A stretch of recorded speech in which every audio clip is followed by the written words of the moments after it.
நெல்லையில் மாநகர் மாவட்ட தேமுதிக சார்பில் முப்பெரும் விழா பொதுக்கூட்டம் நடைபெற்றது.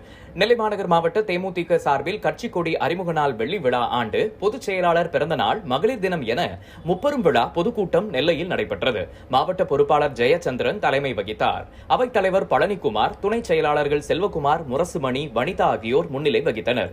தச்சை பகுதி செயலாளர் தச்சை தமிழ்மணி வரவேற்றார். கூட்டத்தில் தேமுதிக விவசாய அணி துணை செயலாளர் ராமலிங்கம், தலைமை பேச்சாளர் ஆலடி ஆனந்த அருணா, மாவட்ட இளைஞரணி செயலாளர் மலர்முத்து, மகாராஜன் சிறப்புரையாற்றினர். கூட்டத்தில் நிர்வாகிகள் கலைவாணன், ஆரோக்கிய அந்தோணி, மணிகண்டன், குறிச்சிக்குட்டி, சின்னத்தம்பி மற்றும் மாநகர் மாவட்ட நிர்வாகிகள் உட்பட பலர் கலந்து கொண்டனர். தலைமை பொதுக்குழு உறுப்பினர் ஆனந்தமணி நன்றி கூறினார்.